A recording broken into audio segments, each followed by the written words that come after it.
سلام كما يصنحوتا في تواتن كبراتن تخاتلت لدويت تي في نسعى زدالنا لكم حصر سنوانا وزينات هاتينا لكم قريبنا لنا كتكتاتلنا عدمنايو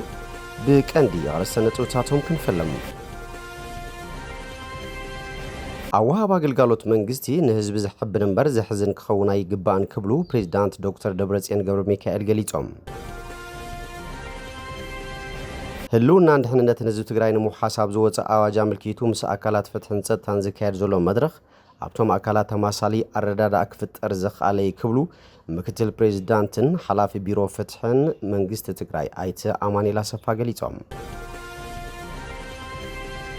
مبل سلاسن شمتنا عمت معال سماعات تجري عسات حموش سنة أوردان كتمان حوزين بزتفلالي لمعاتها ونتفتات كم زخبر تحبيرو أبي تجري كبير حركة حسرة زناب كجاتم كم زخل كومشنا مرحلة حركة سجات تجري أتنكيهم ترامب مسيران استجبر سم وديسو نابزر زر سجيرنا لنا مسألة توزينات بينام حدش سنايم كتتال أوها باقل قالوت منجستي نهزب زحب نمبر زحزن كخونا يقبان كبلو بريزيدانت دكتور دبرتسيان قبر ميكائيل قليتهم بيرو لمعات كتمان كونستراكشن تجري أو ورح السنة حملا كفت نستلم معمامات أميتو مس محاورات زوبان كتمان ناي أنفت ويكعا أورنتيشن موهاو مدرخ أكايدو أبت مدرخ ترقيبهم ملقت زحلفو بريزيدانت منجست تجري دكتور دبرتسيان قبر ميكائيل ولا قاقول في تخرة منجست تجري من رجاز العلاونتن دحننت نزب تجري نتقنم أوها باقل قالوت محاش من ربراب جد مخانو قليتهم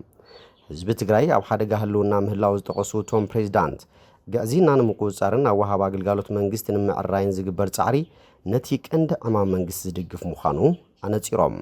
اتحجز الله وها باقلقالوت منجستي حزب زحازن اللنبر زحبنا اللو كم زي كونا زقالتو توم بريزيدانت نزين مقيار بحدش منفس حدش تلمن حدش متعراين موفار قد مخانو أرديوم أبعصوان كبانة ركب تقراي وشت أوت أقاتها بقوبن تتقيمة عرسا مركوسة أنا مرقات كبير كم زي يخونون بريزيدانت دبرتسيان أملاخيتهم نايت مدرق أورنتيشن تساتف زخونا أماخر تزوبا كنتيباتات أكاد سراح أبيات مازاقجان كالو زملكتهم أبيات عيون أبتز تدالو تلم بمتكوار زتيوم هلونا دهنا نتنزل تقراين محاسب زوج أواجه ملكيتو مس أكلات فتحن ستان زكاير زلو مدرخ أبتهم أكلات تماسالي أرداد أكفت أرزخ عليه كبلو مكتل بريزيدانتن حلاف بيرو فتحن منجست تقراي أيتا أماني لا شفاقليتهم أيتا أمانيل نزبلو مس أكلات فتحن ستان زوباتات مأخل سمين معرابن أبتا أواجه بزكاير زلو كال أيزور مدرخ مرددائيو أبستقايدك قدام أيزور مدرخ تي أواج أبا كيدن حلو بستقبر وفري مقنصاب زتفلالي الرأياتات مفتار تفتينو كوانت نبره اتا أواج قريبو مستزدت يلوغن تماسالي الرأيك فتر كم زخ عليه قليتهم منبار تفتراو مساليو نزي مسال زي كلالا زهب حق دما يدل زبلو أيتا أمانيل علامة أز أواج هلونا دحنا نتنزل تقراي موحاس مخانيهم قليتهم سبعون ديمقراسيون مسلات زب تقراي بحادقا ودي أصلو زلو عقمتات زئكو حقتات بموصا حالوات دحنا نت العلاونت مسر رئيسو السنن هزب تقراي كنا رقاقت يقبا زبلو خينام أفلالياتنا بزي قدس هلونا دحنا نت نزب تقراي نموحاس بحابار كنك علس يقبا كبلو قليتهم أم حدار زوا ما أخل تقراي أي تشاي قرماي بوغنم أو فافرانا ولا كواي فلالة زب تقراي كابزقتهم حادقا نموصا بحابار كنك علس أبزت اللي بواني نازلنا زبلو خينام أبت مدرق تماسالي الرأي بمحاز حالوات ندحنا نتنزبنا نموحاس جامنا كنوات أي قبا كبلو قليتهم كم تبتاب بيت صحفة بريزيدانت مبل سلاسان شومنتنا عمت معال سماعتها تقرأ عزرت حموشت السنة أوردان كتمان حوزين بزتفلالي لمعاتها ونتفتات كم زخبار تقليتهم كنتيوا كتما حوزينن لعلوي أكال مدالويت كوميتي معال سماعتاتن ممر أرأي حيل مريم كم زقلتوه لما عمت زخبر مبل سلاسان شومنتنا عمت معال سماعتها تقرأ عزرت حموشت السنة أوردان كتمان حوزين حدرسوا وقتنا فتيمنا كم زين أبر بزن سوار ملكة بزتفلالي لمعاتها ومدبات تسنيو نمخوار أخلم دلاونا توقن مخانو حابيرام تي حدرسوا وقتنا لعلاونتنا بزول مريح حساب زخبر معال سماعتها تقرأ عسرت حموشت السنة كامم حدار وردان كتمان حوزين كفالات حبر السمزر كبو عبيتنا ناشتن كوميتيتات تتعشم أخلم دلاو يوقن مهلاو ممر أرعايا أفليتهم بمخنيات تبعال بانال زته مبراه طواف مرقه مسرة لمعات رخكب ماخل زمناو عداغان محبراتن عدلا مريتن سدرا سواتن حربنياتاتن كالوت نطفتاتن بتزوصلو مرحا ግብር መሰረት ከም ዝካየዱ መምህር አርአያ ኃይለ ማርያም አብሪሆም መበል 38 ዓመት መዓልት ሰማዕታት ትግራይ 15 ሰነ ህዝብን ምሕዳርን ወረዳን ከተማን ሓውዜንን ኮሚሽን ሓርበኛታት ትግራይን በሓባር ኮይኖም ዘብዕልዎ ዘለው በዓል ምዃኑ ንመዳለዊት ኮሚቴ በዓል ብምጥቃስ ጉዳያት ኮሙኒኬሽን ወረዳ ሓውዜን ጸብጺቦም ኣብ ትግራይ ከቢድ ሓደጋ ሕጽረት ዝናብ ከጋጥም ከም ዝኽእል ኮሚሽን ኣመራርሓ ሓደጋ ስጋኣት ትግራይ አጠንቂቖም ምክትል ኮሚሽነር ኮሚሽን ኣመራርሓ ሓደጋ ስጋኣት ትግራይ ኣይተ ገብረ እግዚአብሔር አረጋዊ ኣብ ዞባታት ደቡብ ምብራቅን ማእኸላይን ትግራይ ከቢድ ሕጽረት ዝናብ ከም ዘጋጥም አጠንቂቖም ኣብ ትግራይ ኣብ ዘመነ ምህርቲ 2018 ክሳብ 2019 ዓ.ም ሓደጋ ሕጽረት ዝናብ ወይ ከዓ ኤልኒኖ ኣብ ኣርባዕቱ ዞባታትን ዝተወሰነ ክፋል ዞባ ሰሜን ምዕራብን ከም ዘጋጥም ሓቢሮም ከባቢ 21 ወረዳታት ትግራይ ድማ ኣብ ኣዝዩ ሓደገኛ ዝበሃል ብርኪ ሕጽረት ዝናብ ከም ዘጋጥመን ተገሊጹሎም ከምዛ ዓይነት ኩነታት ዝፍጠር ክፋል ትሮፒካል ሰላማዊ ውቅያኖስ ክመውቕ እንተሎ ምዃኑ ድማ አብሪሆም ነዚ ስዒቡ ኣብ ሰብን እንስሳን ዝመሓላለፉ ሓደገኛ ዝበሃሉ ሕማማት ከጋጥሙ ከም ዝኽእሉውን አጠንቂቖም እቲ ኮሚሽን ኣብ ዛዕባ ትኩረት ገይሩ ምስ ዓለም ለኸን ውሽጢ ዓድን ዘይመንግስታዊ ትካላትን ገበርቲ ሰናይን ከምኡ ድማ ዝምልከቶም ኣካላት ኣመራርሓን ሰሙያን ኣብያተ ዕዮ ትግራይን ዘትይሎም ብምዃኑ ምቁራጽ ዝናብ ከጋጥም ኣብ ዝኽእለሉ ኩነታት ስለ ዘለና ቶሎ ከባጽሑ ዝኽእሉ ኣዝርእቲ ምሽፋን ከም ዘድሊ ምክትል ኮሚሽነር ኮሚሽን ኣመራርሓ ሓደጋ ስጋኣት ትግራይ ኣይተ ገብረ እግዚአብሔር አረጋዊ ገሊጾም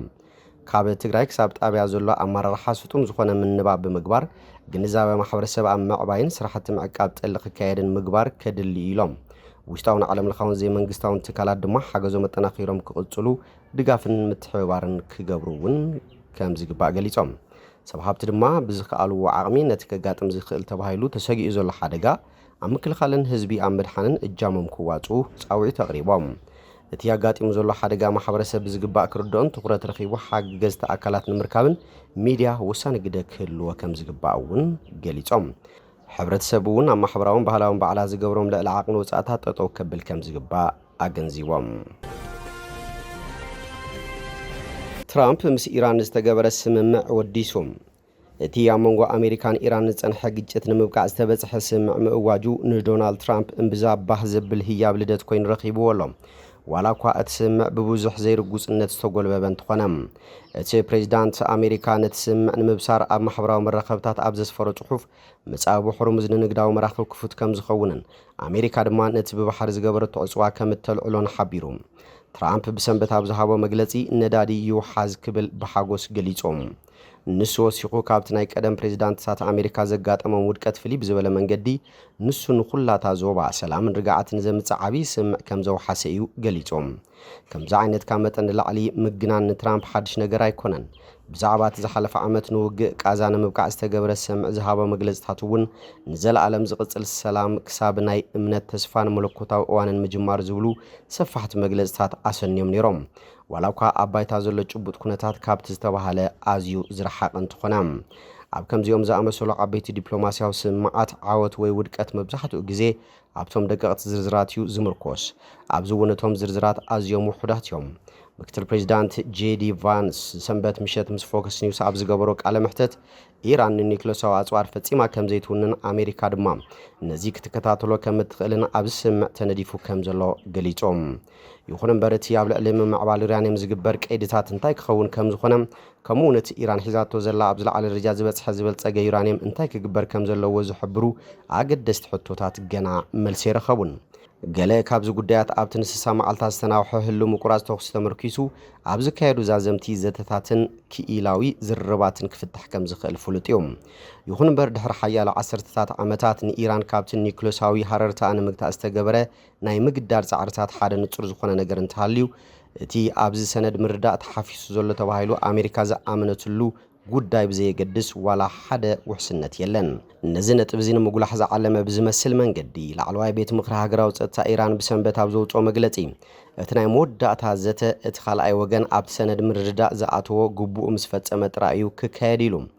እቶም ጉባኣት እንታይ ምዃኖምን ኢራን ከመይ ጌራ ከም እትትርጉሞምን እቲ ስምምዕ ክትግበርን ዘይክትግበርን ዝውስን ይኸውን ክኢላታት ዕዳጋ ጸዓት ኣብቲ ብመተሓላለፊ ማይ ዝግበር ምንቅስቓስ ነዳዲ ብኡንብኡ ናብቲ ቅድሚ ውግእ ዝነበሮ ደረጃ ክምለስ ከም ዘይኽእል ኣጠንቂቖም ኣለዉ።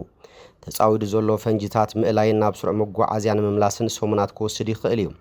እቲ ወጋዓዊ ፊርማ ቅድሚ ምክያዱ ገና ሒደት መዓልታት ዝተረፈ እኳ እንተኾነ ኢራንን ኣሜሪካን ነቲ ስምምዕ ንምዕዋት ዘድልዩ ፍሉያት ዝኾኑ ዝርዝራት ንምዕራይ ግዜ ክረኽባ እየን። ይኹን እምበር እቲ ስምምዕ ንኽፈርስ እውን እኹል ግዜ ኣሎም። እቲ ካልእ ዘይተፈለጠ ስግኣት ድማ እስራኤል እያ። እዚ ውግእ እዚ ኩሉ ግዜ ናይ ሰለስተ ወገን ኮይኑ እዩ ጸኒሑ።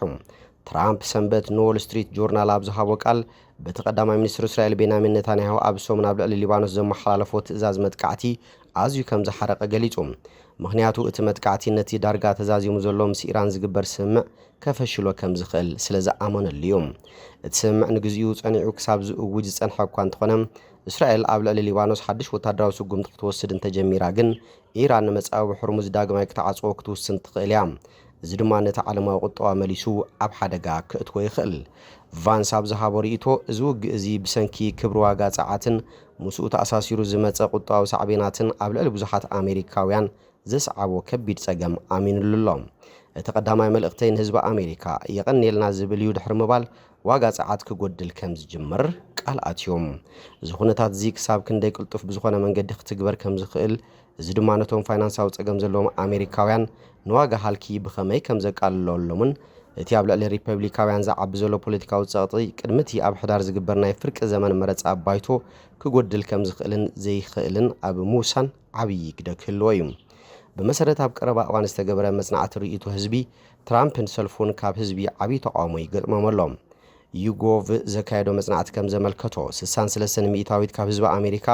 ነቲ ትራምፕ ንቁጠባ ዝሓዘሉ መንገዲ ከም ዘይድግፍዎ ክገልጹ እንከለዉ 57 ሚእታዊት ድማ እቲ ቁጠባ እናባእሰ ይኸይድ ከም ዘሎ ይስምዖም። ይኹን እምበር እቲ ሰንበት ዝተበጽሐ ስምምዕ ብሰንኪቲ ቀጻሊ ግጭት ተፈጢሩ ንዘሎ ቁጠባዊ ጸቕጢ ሙሉእ ብሙሉእ ባዕሉ እኳ እንተዘየልገሶም እንተወሓደ ግን ከቃልሎ ይኽእል እዩ። ዋጋ ነዳዲ ብሓቂ ክጎድል እንተጀሚሩ ንኣሜሪካውያን ኩነታት ይመሓየሽ ከም ዘሎ ዘርኢ ጭቡጥ ምልክት ክኸውን እውን ይኽእል እዩ። እቶም ዓበይቲ ሸቶታት ትራምፕ ንግዚኡ ዘይተዓወቱን ኣብ ውሽጢ ሃገር እውን ፖለቲካዊ ስግኣታት እንተለዎምን ናብ ቅድሚ ምጅማር እቲ ውግእ ዝነበረ ኩነታት ንምምላስ ዝተወሰደ ፍሉይ ስጉምቲ እዩ። እምበር ከስፍትዋትን ክቡራትን ተኸታተልቲ ደደቢት ቲቪ ንሰዓት ዘዳልናልኩም ዜናታት ነዚኦም ይመስሉ። ስለ ትምክትታልኩም ኣመስጊና ብኻልኦት ክሳብ ንራኸብ ሰናይ ንዓኹም።